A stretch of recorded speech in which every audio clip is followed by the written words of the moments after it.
Good morning. पाठ चल रहा है मानव में पोषण और आज इस लेक्चर में हम बात करेंगे हमारे भोजन के पाचन की। किस प्रकार से हमारे भोजन का पाचन हो रहा है, हमारे भोजन का पाचन होता किस तरह से। तो यहाँ पर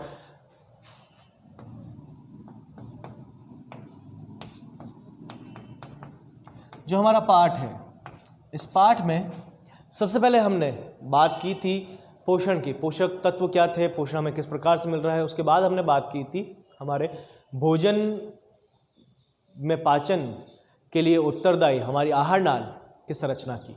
हमारी आहार नाल की संरचना कैसी है, हमारी आहार नाल किस प्रकार की बनी हुई है। तो हमारे आहार नाल की संरचना की हमने बात की और संरचना के बाद में अब हम बात करेंगे, इससे पहले संरचना के बाद में हमने हमारे पाचक ग्रंथियों की भी बात की। पाचक ग्रंथियों की संरचना कैसी होती है, किस प्रकार में बनी होती है और क्या कार्य करती है। और अब हम शुरू कर रहे हैं हमारे भोजन का पाचन। तो भोजन के पाचन को समझने के लिए संरचना को पढ़ना अति आवश्यक है। तो यहाँ पर भोजन का पाचन 3 जगह पर होता है। हमारे आहार नाल में, हमारे पाचन तंत्र में 3 जगह पर, 3 स्थानों पर पाचन होगा हमारे भोजन का।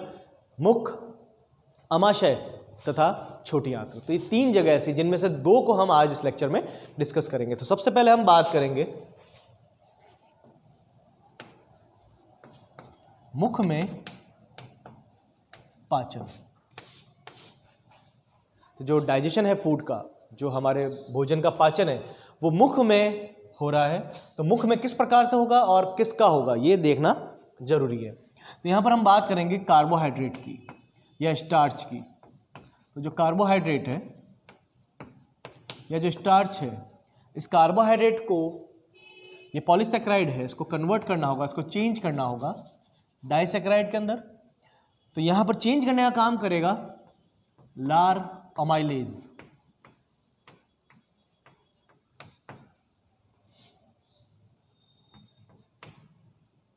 और ये चेंज करेगा इसको सीमित डेक्स्ट्रिन में।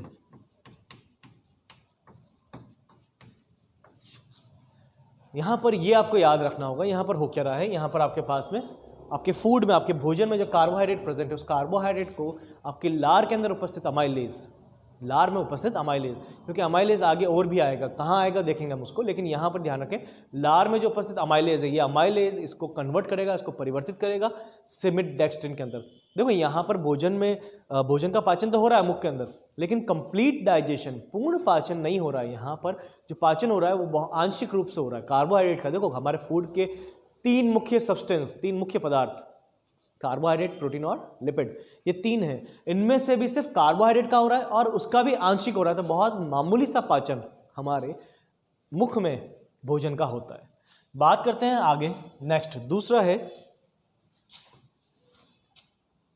यहां पर सबसे इंपॉर्टेंट है पीएच। पीएच भी आपको याद रखना पड़ेगा। पीएच रहेगा यहां पर 6.8, 6.8 का पीएच हमारे मुख में रहता है, जिस पर ये एमाइलेज अपनी एक्टिविटी करता है। एमाइलेज कार्बोहाइड्रेट का पाचन करने वाला एक एंजाइम है। अब हम बात करते हैं अमाशय में पाचन। अमाशय में पाचन की जब हम बात करेंगे तो यहां पर प्रोटीन का पाचन होगा, लेकिन प्रोटीन का पाचन करता है पेप्सिन, तो उसको पहले एक्टिव करना पड़ेगा। आपके पास में है पेप्सिनोजन, यहां आपके पास में, आपके अमाशय के अंदर पेप्सिनोजन है। पेप्सिनोजन को चेंज करना पड़ेगा, पेप्सिनोजन को कन्वर्ट करेगा HCl, और यहाँ pH होगा 2 से 3 के मध्य, और ये इसको परिवर्तित कर देगा पेप्सिन के अंदर। यहाँ इसको ये पेप्सिन में बदल देगा, पेप्सिन में परिवर्तित कर देगा। तो ध्यान से देखें और ध्यान से सुने। इसके अंदर कंडीशन क्या है, आपके स्टमक के अंदर, आपके अमाशय के अंदर संरचना पड़ी थी, आपको याद होगा। अमाशय में 2 प्रकार की ग्रंथियां होती है, जठर ग्रंथियां और जठर आगम ग्रंथियां और जठर निर्गम ग्रंथियां। तो यहाँ पर जो जठर आगम ग्रंथियां हैं, जो गैस्ट्रिक ग्लैंड्स जिनको कहा जाता है, तो ये जो जठर ग्रंथियां हैं, ये जठर ग्रंथियां हमारे, इसके पास में 2 प्रकार की कोशिकाएं होती है और हमारे अमाशय में कुछ स्त्रवण ये करती है। तो 2 प्रकार की जो कोशिकाएं हैं, जिनको मुख्य कोशिकाएं या जाइमोजन कोशिकाएं कहते हैं। एक तो कौन सी है, मुख्य कोशिकाएं या जाइमोजन कोशिकाएं, और दूसरी कोशिकाएं जो है जिन्हें हम अम्लजन कोशिकाएं कहते हैं। तो यहाँ पर जाइमोजन या मुख्य कोशिकाएं आपके अमाशय के अंदर स्त्रावित करती है पेप्सिनोजन को, यहाँ पर पेप्सिनोजन कौन स्रावित कर रहा है, इसको हम लिख सकते हैं यहाँ पर मुख्य कोशिकाएं, मुख्य या जाइमोजन कोशिकाएं, ये स्रावित कर रही है पेप्सिनोजन को, और यहां पर आपके पास में है HCl, इसका स्त्रवण कर रही है अम्लजन कोशिकाएं। ये अम्लजन कोशिकाएं यहां पर स्त्रवण कर रही है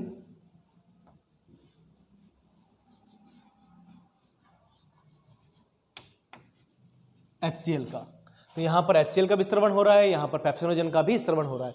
कौन कर रहा है ये आपको याद रखना जरूरी है। तो यहां पर इस तरह से अम्लजन कोशिका HCl का स्त्रवण कर रही है, और HCl pH करता है काफी कम, क्योंकि मुख का pH 6.8 है।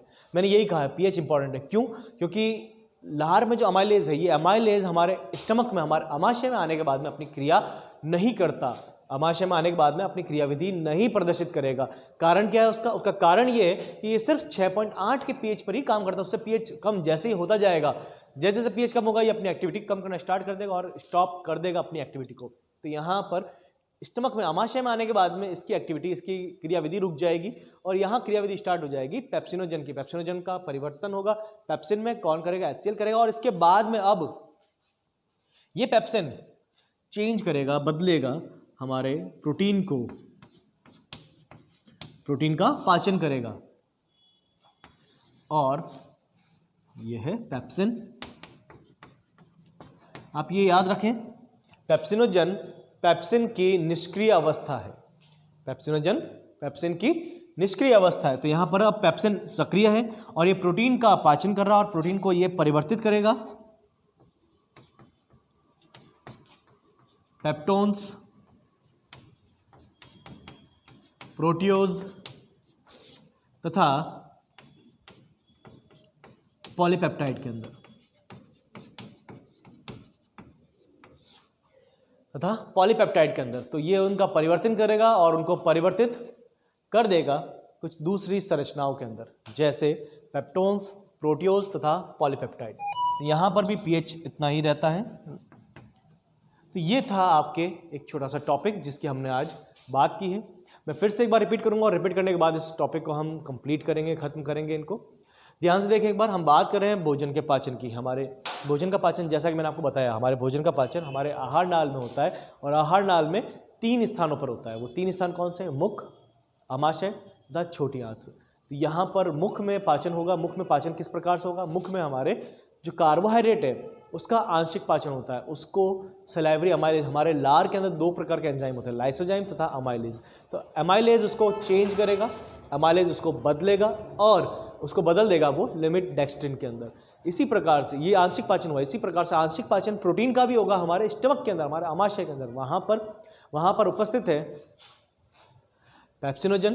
पेप्सिनोजन को इनएक्टिव फॉर्म है, इसको कन्वर्ट करना पड़ेगा पेप्सिन के अंदर, और इसको परिवर्तित, इसको एक्टिव करने का काम कौन करेगा? यहाँ पर HCl। आमाशय में pH होता है 2 से 3, इसीलिए इस pH पर अमाइलेज अपनी एक्टिविटी नहीं करता, अपनी क्रियाविधि नहीं करता।